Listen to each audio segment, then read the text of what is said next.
पत्नी एसडीएम की ट्रेनिंग पर जा रही थी। तलाकशुदा पति रिक्शा चलाता हुआ मिला। फिर जो हुआ वो इत्तेफाक था या किस्मत का खेल, कोई समझ नहीं पाया। किस्मत का खेल भी अजीब होता है। जो रिश्ता सालों पहले टूट चुका था, जो रास्ता कभी अलग हो चुका था, वही अचानक एक दिन एक मोड़ पर फिर से आमने सामने आ जाता है। कभी जिन चेहरों को हम पीछे छोड़ देते हैं, वो ऐसे वक्त पर लौटते हैं जब हम सोच भी नहीं सकते। एक ऐसा मोड़ जहां लफ्ज भी रुक जाते हैं और वक्त भी ठहर जाता है। ये सच्ची कहानी दिल को झकझोर देने वाली है और आज कल के समाज के लिए एक आईना भी है। पूरी कहानी जानने के लिए वीडियो को आखिरी सेकंड तक जरूर देखें, लेकिन उससे पहले वीडियो को लाइक करें, चैनल को सब्सक्राइब करें और कमेंट में अपना और अपने शहर का नाम जरूर लिखें। दोस्तों, उत्तर प्रदेश के बनारस शहर में जहां उस दिन गर्मी की वो दोपहर आसमान से जैसे आग बरस रही थी, सड़कों पर लू चल रही थी, लोग अपने अपने चेहरों को ढककर जैसे इस तपती दोपहरी से खुद को बचाने की नाकाम कोशिश कर रहे थे। इसी गर्मी में एक रिक्शा वाला राहुल अपने चेहरे पर पुराना सा गमछा बांधकर अपने पसीने से भीगी शर्ट में रिक्शा चला रहा था। उसके थके कदमों में जैसे अब भी हिम्मत बाकी थी। शायद जिंदगी ने उसे रुकने का हक ही नहीं दिया था। तभी एक लड़की आरती, जिसने अपने चेहरे को गुलाबी चुन्नी से अच्छे से ढक रखा था, राहुल के पास आई और बोली, भाई साहब, रेलवे स्टेशन चलेंगे? लेकिन मेरे पास बस 80 रुपए हैं। राहुल ने गमछे के पीछे से बेहद थकी हुई आवाज में कहा, बैठ जाइए मैडम, 80 रुपए बिल्कुल ठीक है, आप भी मेरी बहन जैसी है। आरती हल्की सी मुस्कान के साथ रिक्शा में बैठ गई, लेकिन उसकी मुस्कान के पीछे जैसे कोई भारी बोझ छुपा हुआ था, कोई अधूरी बात, कोई दबा हुआ सच। रिक्शा धीरे धीरे सड़क पर आगे बढ़ने लगा। गर्म हवा के थपेड़े जैसे चेहरे को काट रहे थे। दोनों ने अपने अपने चेहरे ढक रखे थे। न कोई पहचान रहा था, न कोई जानने की कोशिश कर रहा था। बस एक अजनबी सफर चल रहा था। लेकिन किसे पता था कि यह सफर उनके पूरे जीवन को बदल देगा। कुछ दूर जाने के बाद राहुल थका हारा सा बोला, मैडम, बहुत प्यास लगी है, सामने ठंडे पानी की टंकी है, मैं पानी पी लूं तो कोई दिक्कत तो नहीं? आरती ने बिना देर किए कहा, हाँ बिल्कुल, पानी पी लीजिए, मुझे कोई जल्दी नहीं है, ट्रेन भी थोड़ी देर से है। राहुल धीरे धीरे पानी की टंकी के पास चला गया। जैसे ही उसने गमछा हटाया, आरती की नजर उस पर पड़ी। उसके हाथ से उसका छाता गिर गया। उसकी धड़कनें तेज हो गई। उसने तुरंत अपना छाता उठाया और भागते हुए राहुल के पास पहुंच गई और उसके ऊपर छाव कर दी, जैसे वो बरसों बाद किसी अपने को यूं हालातों में देखकर खुद को रोक नहीं पाई हो।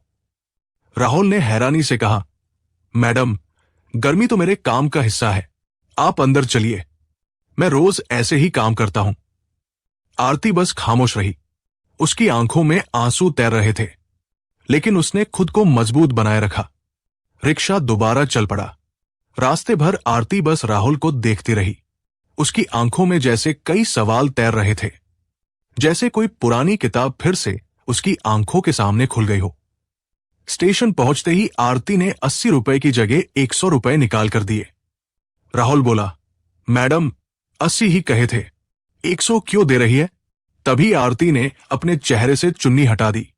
राहुल के हाथ से पैसे गिर पड़े। उसकी आंखों में एकदम से पानी भर आया। आरती, तुम? आरती भी जोर जोर से रोने लगी। लोग बस खड़े होकर देख रहे थे। कोई समझ नहीं पा रहा था कि रिक्शा वाला और उसकी सवारी क्यों इतने भावुक हो गए हैं। राहुल कांपते हुए बोला, चलो थोड़ा किनारे चलते हैं, मुझे तुमसे कुछ कहना है। दोनों प्लेटफॉर्म के एक किनारे बैठ गए। उनकी सांसें तेज हो गई। दिलों में बरसों का बोझ जैसे अब बाहर आने को बेताब था। आरती की आंखों से आंसू रुकने का नाम ही नहीं ले रहे थे, जैसे उसके अंदर दबा हुआ हर दर्द, हर टीस, हर याद आज पानी बनकर वह निकलने को मजबूर हो गया हो। वो अपने आंसुओं को छुपा नहीं रही थी, बल्कि उन्हें खुलकर बहने दे रही थी, जैसे इन आंसुओं ने बरसों से उसके दिल में अपनी जगह बना रखी थी। राहुल कांपती आवाज में बोला, आरती, तुम इतने सालों बाद? लेकिन तुम यहां कैसे? आरती ने जैसे खुद को बड़ी मुश्किल से संभाला और कहा, राहुल, मैं तुझे छोड़कर गई जरूर थी, लेकिन सच बता रही हूं, मैं तुझसे कभी अलग नहीं हो पाई। जब मैं मायके आई थी तो बस इसीलिए कि शायद तू एक बार मुझे माफ कर दे, शायद तू मुझे मना ले। लेकिन राहुल, तूने तो तलाक भेज दिया। राहुल की आंखें भर आई। आरती, मैं पागल हो गया था। मैंने तुझे गलत समझ लिया।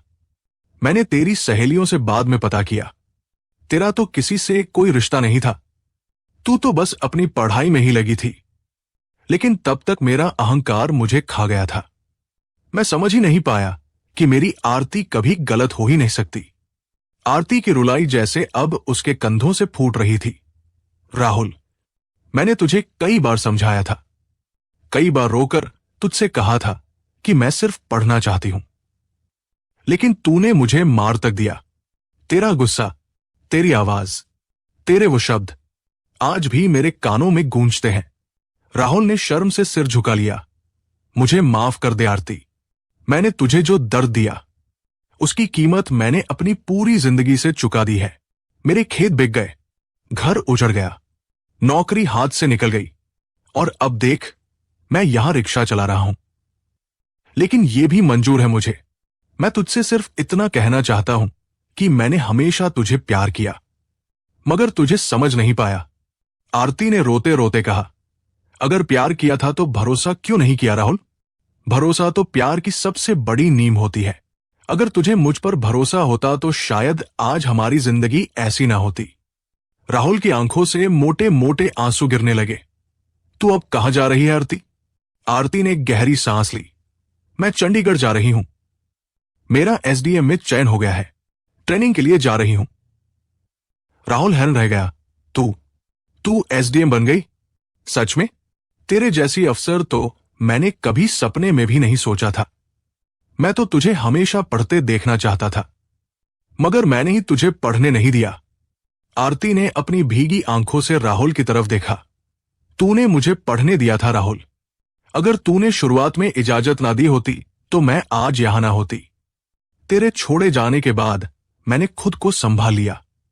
मैंने पढ़ाई की, मेहनत की, खुद को साबित किया, और हां, मैं आज भी तेरी हूं।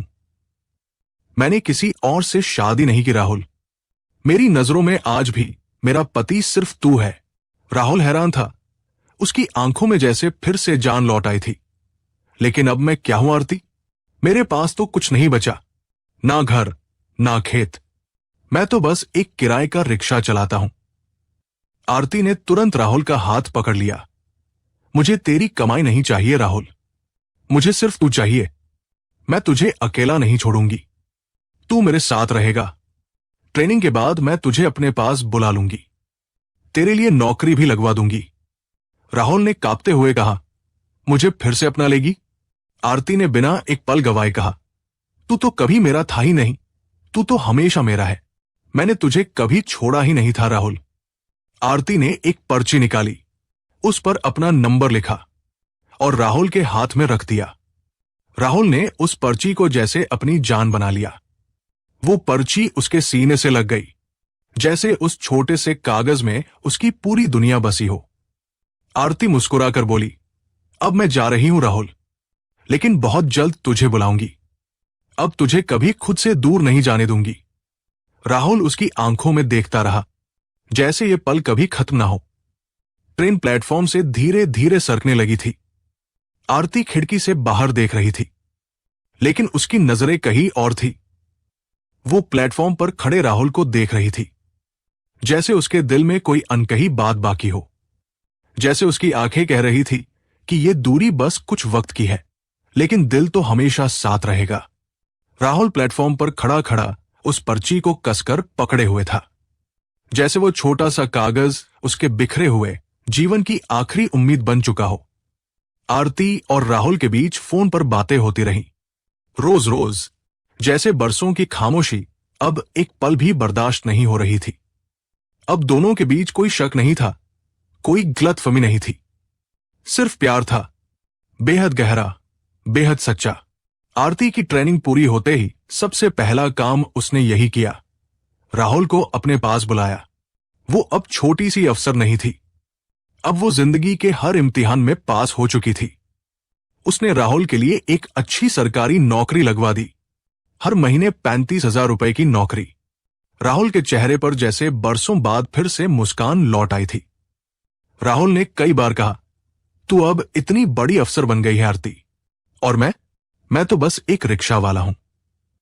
तेरे सामने तो मेरी कोई औकात ही नहीं है। आरती मुस्कुराकर राहुल का हाथ पकड़ लेती। तेरी औकात मेरी जिंदगी है राहुल। अगर तूने मुझे कभी पढ़ने की छूट ना दी होती तो शायद मैं कभी आज यहां तक नहीं पहुंच पाती। राहुल की आंखें भर आई। लेकिन मैंने तुझे छोड़ा भी तो था आरती। आरती प्यार से कही, जिस दिन तूने मुझे पढ़ने दिया था ना, उसी दिन मैंने तुझे माफ कर दिया था। और जिस दिन तूने मुझसे माफी मांगी थी, उसी दिन मैंने तुझे दोबारा अपना मान लिया था। मैं तो तुझे कभी छोड़ ही नहीं पाई राहुल। धीरे धीरे दोनों की जिंदगी फिर से पटरी पर लौट आई। दोनों सादगी से एक छोटे से किराए के कमरे में साथ रहने लगे। न शोर शराबा, न दिखावा, बस दिल से दिल का साथ। फिर एक दिन दोनों ने मंदिर में जाकर दोबारा एक दूसरे से शादी कर ली, बिना किसी भीड़, बिना किसी दुनिया के डर के। बस भगवान के सामने ये वादा कर लिया कि अब चाहे कैसी भी आंधी आए, चाहे कैसी भी मुसीबत हो, अब ये रिश्ता कभी टूटेगा नहीं। गांव लौटकर जब दोनों ने अपने घर वालों को बताया तो सबने आशीर्वाद दिया। तुम दोनों ने जो किया वो बहुत बड़ा कदम था। हम सब बहुत खुश हैं कि तुम दोनों फिर से एक हो गए। फिर उनकी जिंदगी में एक नई सुबह आई, जब उनके घर एक नन्हा सा बेटा आया, जिसके आने से उनकी अधूरी जिंदगी जैसे पूरी हो गई। राहुल अब हर दिन अपने बेटे को स्कूल छोड़ने जाता और हर शाम अपने घर लौटते वक्त भगवान का शुक्रिया अदा करता कि उसे फिर से उसकी आरती मिल गई। गांव के लोग भी हैरान थे। किस्मत देखो, जो रिश्ता एक बार टूट गया था वो फिर से जुड़ गया और अब पहले से भी ज्यादा मजबूत हो गया। कई बार गांव की लड़कियां आरती से आकर कहती, दीदी आप तो हमारी मिसाल हो, हम भी आपकी तरह मजबूत बनना चाहते हैं। आरती हर बार मुस्कुराकर कहती, बेटी अफसर बनना बड़ी बात नहीं होती, सबसे बड़ी अफसरी ये होती है कि आप अपने रिश्तों को बचा सको।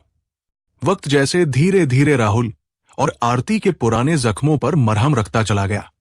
अब उनके बीच वो प्यार था जिसमें कोई घमंड नहीं था, कोई शक नहीं था, सिर्फ भरोसा था, सिर्फ साथ था। राहुल हर सुबह आरती को मुस्कुराकर छोड़ता और हर शाम लौटने का इंतजार करता। आरती ऑफिस जाते वक्त रोज यही कहती, राहुल अब हमें कभी एक दूसरे से कुछ नहीं छुपाना, चाहे कुछ भी हो जाए, अब हम हर बात एक दूसरे से करेंगे। अब हमें शक नहीं, सिर्फ समझदारी चाहिए, क्योंकि अब यह रिश्ता सबसे कीमती है।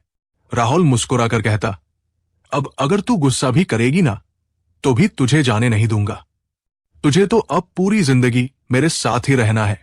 आरती उसकी आंखों में देखती और प्यार से कहती, अब हम एक दूसरे की आदत बन चुके हैं राहुल। तुझे खोने का डर मुझे अब हर दिन और भी अच्छा इंसान बना देता है। गांव में अब उनकी कहानी एक मिसाल बन चुकी थी। लोग कहते, अगर सच्चा प्यार करना है तो पहले भरोसा करना सीखो। शक से तो सच्चे रिश्ते भी टूट जाते हैं, लेकिन भरोसे से बिछड़े हुए भी लौट आते हैं। राहुल उसे हमेशा मन ही मन देखता और सोचता, कितनी खुशकिस्मत है मेरी जिंदगी जो मुझे आरती दोबारा मिल गई। दोनों एक दूसरे के बिना अब एक पल भी नहीं रह पाते थे। उनके बेटे की हंसी अब उनके घर की सबसे प्यारी आवाज थी। सच में दोस्तों, किस्मत कई बार आपको वो चीजें भी लौटा देती है जो आपने कभी खो दी थी। लेकिन ये तभी होता है जब हम अपने दिल से माफी मांगने की हिम्मत रखते हैं, जब हम अपने झूठे घमंड को छोड़कर किसी को अपनाने के लिए झुक जाते हैं। क्योंकि अगर आप किसी से सच्चा प्यार करते हो तो छोड़ना कभी हल नहीं होता। इस कहानी से हमें यही सीख मिलती है, रिश्तों में सबसे मजबूत चीज प्यार नहीं होता, सबसे मजबूत चीज होता है भरोसा। अगर भरोसा टूट जाए तो प्यार भी बिखर जाता है, लेकिन अगर भरोसे को वक्त, समझदारी और धैर्य से संभाल लिया जाए तो वही रिश्ते पूरी दुनिया की सबसे खूबसूरत चीज बन जाते हैं। अब आप मुझे बताइए दोस्तों, क्या आपको लगता है कि अगर राहुल वक्त रहते आरती की बात समझ लेता तो उनकी जिंदगी इतनी मुश्किल होती? क्या आपने कभी किसी को गलतफहमी में खो दिया है? क्या भरोसे की कमी से कभी आपको अपने रिश्ते में ऐसा नुकसान हुआ है? अपने दिल की बात कमेंट में जरूर बताइएगा। आप सभी के जवाब का दिल से इंतजार करूंगा। और अगर कहानी ने आपके दिल को छुआ हो तो वीडियो को लाइक करें, शेयर करें, हमारे चैनल स्टोरी बाय अनिकेत को सब्सक्राइब जरूर करें, ताकि हम आपके लिए ऐसी ही सच्ची और भावुक कहानियां लगातार ला सकें। मिलते हैं अगले वीडियो में। तब तक खुश रहिए, अपनों के साथ रहिए और रिश्तों की कीमत समझिए। जय हिंद, जय भारत।